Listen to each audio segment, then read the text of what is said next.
تعالیٰ نے جنت و جہنم کو تقسیم کرنے کا جو طریقہ کار رکھا ہے وہ محبت علی رکھا ہے. یہ بھی سوال جب مولا امام رضا علیہ السلام سے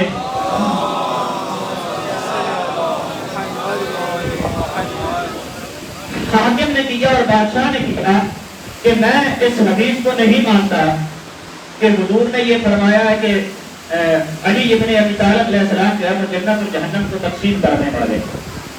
اس حدیث سے ہٹ کے ثابت کرو کہ کس طرح مولا کائنات جنت و جہنم کو تقسیم کرے. یعنی اس حدیث کو ہٹ کے حضرت نے فرمایا کیا یہ حدیث مانتے ہو کہ حضور نے یہ ارشاد فرمایا تھا کہ جو علی سے بغض رکھے گا وہ جہنم میں جائے گا, جو علی سے محبت رکھے گا وہ جنت میں جائے گا. کہتا جی اس کو تو میں مانتا ہوں. کہا کہ تقسیم تو کر رہی ہے. یعنی جو محبت رکھے گا وہ یہی تو تقسیم ہے.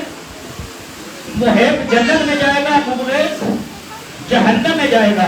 اب وہاں پر ایک مومن بھی بیٹھا تھا, وہ مولا کے پیچھے پیچھے اس نے کہا مولا ہم نے تو کچھ اور سن رکھا ہے کہ مولا کے نام باقاعدہ سے تقسیم کریں گے. امام نے فرمایا وہ جواب اس کے لیے تھا, ایک جواب تمہارے لیے بھی ہے. اس نے کہا کہ صرف اتنا نہیں تقسیم کریں گے بلکہ جنت اور جہنم علی کے غلاموں کی طرح ہے. اس وقت علی ابن ابی طالب درمیان میں کھڑے ہوں گے, جہنم سے یہ کہہ رہے ہوں گے یہ تیرا ہے یا میرا ہے, اس کو چھوڑ دے اور اس کو لے لے. اور یہ حدیث جو ہے وہ اہل سنت اور شیعہ دونوں کے یہاں ہے, جو حضرت ابو سعید خدری رضی اللہ تعالیٰ عنہ سے حدیث وسیلہ کے نام سے مشہور ہے کہ مولا کائنات جو ہے وہ جس طرح جنت و جہنم کو تقسیم کریں گے. حضور نے ارشاد فرمایا خدا کی قسم اس دن جہنم اس طرح علی کی اتباع کرے گی جس طرح کہ کوئی غلام بھی اپنے آقا کی اتباع نہیں کرتا. یہ وہ ہستیاں ہیں, یہ عشق علی ابن ابی طالب ہے, اور اسی کو تو اللہ نے عشق علی کو تو لیبارٹری بنایا. آج کل تو آپ کو پتا ہے کہ لیبارٹریوں میں رپورٹیں چینج ہو جاتی ہیں, چینج ہو جاتے ہیں. ملک چیف جسٹس شراب دیکھ کے بھی اس کو ثابت نہیں کر سکتا. شراب جو ہے وہ شہد میں تبدیل ہو جاتی ہے, جو ہے وہ پھر خون میں بھی رپورٹ بدل دی جاتی ہے. لیکن علی کی محبت وہ لیبارٹری ہے کہ جہاں کوئی نجس داخل ہو ہی نہیں سکتا.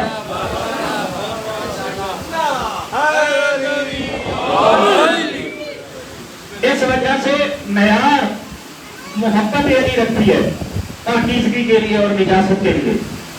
حضور سرور کائنات نے اور کوئی چیز رکھی نہیں تاکہ وہ بدل سکے. اور یہی تو وجہ ہے کہ پہلے کافروں کا معیار جو ہے وہ سانپ ہوا کرتا تھا, اجتہا ہوا کرتا تھا. اللہ نے کہا تم جانوروں کو وسیلہ بنا رہے, ہم جانوروں کو وسیلہ نہیں, تمہیں اسلام کا سب سے بڑا وسیلہ علی ابن ابی طالب عطا فرمائیں گے. اور وہی جب ابو جہل نے جو ہے وہ سانپ کو چھوڑا اور مولا کائنات جب چولہے کے اندر تھے اور اس سانپ کو اجدر کو انگلیوں میں چیر کے رکھ دیا دونوں طرف, اور باہر کھڑا وہ کافی دیر جب انتظار کرتا رہا. ادھر سے حضرت ابو طالب آئے, پوچھا کیا کر رہے؟ کہا انتظار میں ہوں کہ سانپ گیا ہے ابھی تک واپس نہیں آیا. مولا نے کہا جا کے دیکھ لو. جب جا کے دیکھا تو حصوں میں تقسیم ہوا پڑا تھا. اس وقت تاریخ دانوں نے یہ لکھا کہ حضرت ابو طالب نے یہ کہا کہ پہلے سانپ ہوا کرتا تھا نجاست و طہارت کے لیے معیار اور مرآت, آج کے بعد میرا بیٹا علی ابن ابی طالب جو ہے وہ معیار اور مرآت ہوگا. اور اسی کو ہی اسلام نے بھی باقی رکھا, اسی کو بھی حضور نے بھی باقی رکھا. اور آپ دیکھیں کہ بہت ساری چیزیں, یہ کئی دفعہ پہلے بھی عرض کر چکا ہوں, بہت ساری چیزیں جیسے ان کو پانی پاک کر دیتا ہے, کچھ چیزوں کو زمین پاک کرتی ہے, کچھ چیزوں کو جو ہے وہ دیگر سورج مثلا پاک کر دیتا ہے, ان چیزوں کو کلمہ پاک کر دیتا ہے. مثلا یہاں پھول آ گیا, میں پانی سے دھو لوں تو پاک ہو جائے گا. چھت نجس ہوگی، دیوار نجس ہوگی، درخت نجس ہو گیا، سورج کی دھوپ ڈائریکٹ پڑے تو وہ پاک ہو جائے گا. اسی طرح پاؤں کے تلوے کو کوئی اجازت لگی، چند قدم آپ چلیں گے تو پاؤں کا تلوا پاک ہو جائے گا، زمین اسے پاک کر دے گی. کافر نجس العین ہے. کافر جو ہے اس کو آپ جتنا نہلائیں گے تو اتنا اور نجس ہوگا. اسے پانی پاک نہیں کرے گا، سورج پاک نہیں کرے گا، زمین پاک نہیں کرے گی، کچھ پاک نہیں کرے گی. ہاں کلمہ پڑھ لے پاک ہو جائے گا. پہلے جس کا پسینہ نجس تھا، جس کا گیلا ہاتھ نجس تھا، جس کا تھوک نجس تھا، جس کے بال نجس تھے، جو سارا ہی نجس تھا، اب جیسے ہی کلمہ پڑھا سکا کچھ پاک ہو گیا. اب وہی کافر پاک ہو گیا ہے. مگر کچھ ایسے جانور ہیں جس کو کلمہ بھی نہیں پاک کرتا، مثلا کتا. کتے کو آپ مثلا فرض کریں کوئی کلمہ پڑھا دے مثال کے طور پہ تو وہ پاک ہو جائے گا؟ نہیں پاک ہوگا. اور اس کا معیار اور ملاپ بھی اللہ نے دنیا کے اندر مولا کائنات کو رکھا. اس کی نجاست کا بھی اور اہل بیت کی طہارت کا بھی معیار مولا کائنات رکھا کہ جب ہارون الرشید بادشاہ وقت شکار کرنے کے لیے نکلا اور جب وہ شکار ہرن ایک جگہ پر ٹیلے پہ جا کر بیٹھتا تھا، کتے آگے نہیں جاتے تھے. کتے آگے نہیں جاتے تھے. اس نے بڑی کوشش کی، پوچھا کیا وجہ ہے، یہ جگہ جو ہے یہاں پر کتے کیوں نہیں جاتے؟ پھر جب امام علیہ السلام سے پوچھا گیا تو امام نے یہ فرمایا یہ ہمارے پاپا کا مزار ہے، لہذا یہاں کتے نہیں جایا کرتے. کتے وہاں پر داخل ہی جو ہے وہ نہیں ہو سکتے. اس کا میلاب اور معیار بھی حضرت علی ابن ابی طالب علیہ السلام کو اللہ نے بنایا. یہ وہ ہستیاں ہیں جو کائنات کا سب سے بڑا وسیلہ ہے. اور کائنات کا جو بھی بشر خواہ وہ عام ہو یا خاص، جب بھی کسی مشکل میں پھنسا ہو، خواہ نبی ہو، تو انہوں نے وسیلہ محمد والے محمد کو بنایا. لیکن یہ وسیلہ محمد والے محمد ہے، لا ریب لا شک، یہ مدد کرتے ہیں لا ریب لا شک. مگر فقط یہ وسیلہ اور ہم جو مدد کے لیے پکارتے ہیں وہ فقط دنیا کے لیے نہیں ہونا چاہیے. ہم مثلا کسی کو جو ہے وہ نوکری کی ضرورت ہے تب تو امام زمانہ کو پکاریں، تب تو مولا کائنات کو پکاریں، تب تو رسول اللہ کو پکاریں. مگر اپنی اندر کی نجاستیں صاف کرنے کے لیے ہم کیوں نہیں پکارتے امام زمانہ؟ یہ اندر جو اور بندے کے بغض و نفرت و کینہ عناد بھرا ہوا ہے آج، اس کو صاف کرنے کے لیے مولا کائنات کو کیوں نہیں بلاتے؟ اپنے باطن کی اصلاح کرنے کے لیے ہم کیوں نہیں بلاتے؟ ہم نوکریوں کے لیے تو مولا سے چاہتے ہیں کہ ہماری مدد کریں. ہمارے ہاں بچہ نہ ہو رہا ہو تو مولا کائنات کو وسیلہ بناتے ہیں کہ اے پروردگار تجھے واسطہ علی ابن ابی طالب کا ہمیں بیٹا عطا فرما دے. مگر اچھا یہ بتائیں کہ حضرت ابو ذر، حضرت سلیمان محمدی، یہ ساری جو شخصیات کا وظیفہ شخصیات تھیں، یہ یا علی مدد کہنے کے قائل تھے یا نہیں؟ یا علی مدد کہتے تھے یا نہیں کہتے تھے؟ مشکلوں میں پکارتے تھے یا نہیں پکارتے تھے؟ اگر انہوں نے کتنی کوٹیاں لی حضرت علی علیہ السلام سے؟ انہوں نے کتنے بنگلے لیے مولا کائنات سے؟ ان ہستیوں نے کتنی جائیدادیں لی مولا کائنات سے؟ کیا وہ نہیں ادا کر سکتے تھے؟ کیا یہ تاریخ کے اندر نہیں ملتا کہ جب حضرت ابو ذر یا غالباً حضرت سلیمان نے جو ہے وہ شکایت کی، باتیں کی، تو مولا کائنات نے کہا کہ فلاں جگہ پر جاؤ اور جا کر اس پتھر کو اٹھانا تو وہ سونے کا بن جائے گا، جتنی ضرورت ہو لے آنا. اب وہاں پر گئے تو پتھر کو اٹھایا تو وہ سونے کا بن گیا.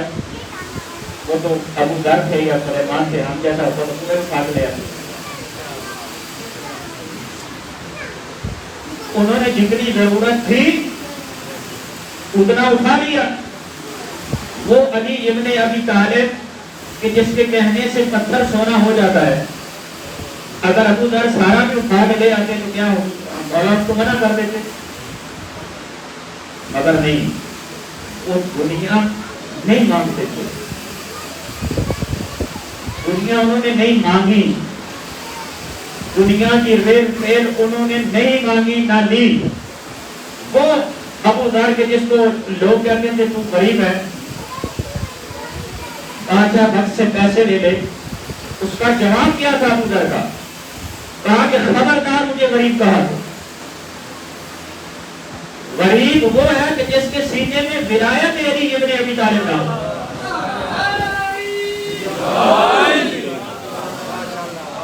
مجھ سے بڑا امیر کون ہے؟ حضرت ابو ذر نے کہا. غریب تو وہ ہے جس کے پاس مولا کائنات کی ولایت نہیں ہے, اور یہ ایک روٹی میرے پاس ہے, یہ میرے مولا نے مجھے توکل سکھایا, آپ اس کو کھا کے سو جاؤں گا کل کا کبھی میں نے سوچا نہیں, اور اللہ نے کبھی مجھے بھوکا رکھا نہیں. یہ ہے تعلیمات علی ابن ابی طالب. اس طرح انہوں نے اپنے جو ہے وہ صحابہ کو پروان چڑھایا ایسی تعلیم دے کر. اس میں کوئی شک نہیں ہے, وہ وسیلہ ہے ہر چیز کے اندر. تو جب ان کو پکاریں گے ہم, وہ ہماری پکاریں سنیں گے. لیکن خدا کی قسم کرتا ہے بیٹھک میں بیٹھ کے وقت کا امام ہو رہا ہے کہ یہ کب مجھے پکاریں گے. ہم اپنی مصیبتوں کے لیے پکارتے ہیں, ہم امام کو یہ تو پکارتے ہیں میرے بچے کی مشکل ہے, میری مشکل ہے, میری بچی کی مشکل ہے. امام کو کب پکاریں گے؟ کب بلائیں گے امام کو کہ مولا آپ تشریف لے آئیں. ایک دفعہ دعائیں پڑھنا, ایک دفعہ ہے دعا مانگنا. ہم ہر نماز کے بعد دعا مانگتے نہیں ہیں, دعا پڑھتے ہیں. دعا وہ مانگی جاتی ہے کہ جب آپ اتنے پریشان ہو جائیں, آپ کو کوئی ذریعہ نظر نہ آ رہا, اس وقت جو اللہ سے یا امام سے رابطہ ہوتا ہے, اس وقت جو مانگ رہے ہوتے ہیں انتہائی مشکل میں وہ دعا مانگنا ہوتا ہے. اس طرح جب ہم مولا کو پکاریں گے تو پھر مولا تشریف دے گا. اور حدیث کے اندر ملتا ہے کہ مولا نے یہ ارشاد فرمایا, تو اس کی علماء جو ہے وہ مثال دیتے ہیں کہ چائے کی پیالی جتنی بھی اگر تم چاہت رکھو میری تو میں آ جاؤں. ہماری اتنی بھی چاہت نہیں. وقت کا امام پڑتا ہے غیبت کے اندر, پہلے غیر کے مسائل کے لیے بھی ہوتا ہے اور ہمارے لیے بھی ہوتا ہے. کچھ پوشیدہ نہیں ہے میرے امام سے. آپ سمجھتے ہیں کہ شاید میں آپ سے مناسبت کر رہا ہوں, وہ مجھ سے کر رہا ہے, یہ اس سے کر رہا ہے, اس کو پھینکنے کی کوشش کر رہا ہے, یہ اس کو پھینکنے کی کوشش کر رہا ہے. خدا کی قسم ہر چیز امام کی بارگاہ میں پہنچ رہی ہے, اور اس کا جواب دینا ہوگا, ہر کسی نے دینا ہوگا. مجھ سے چھپا سکتے ہو, میں آپ سے چھپا سکتا ہوں, لیکن خدا کی قسم نہ اللہ سے چھپے گا نہ امام سے چھپے گا. کل وہ امام ہم سے پوچھیں گے اس کا جواب.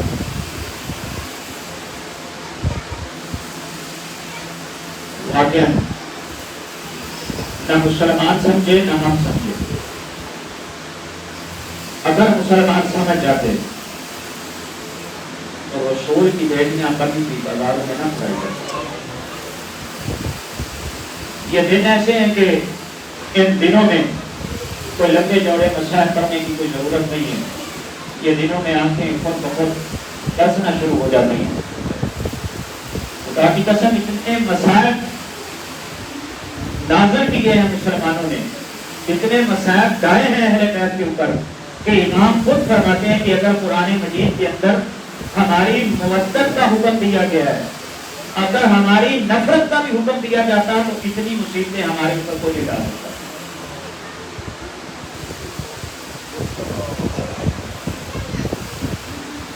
وہ وقت بھی آیا آزاداروں کہ جب قافلہ تیار ہو گیا,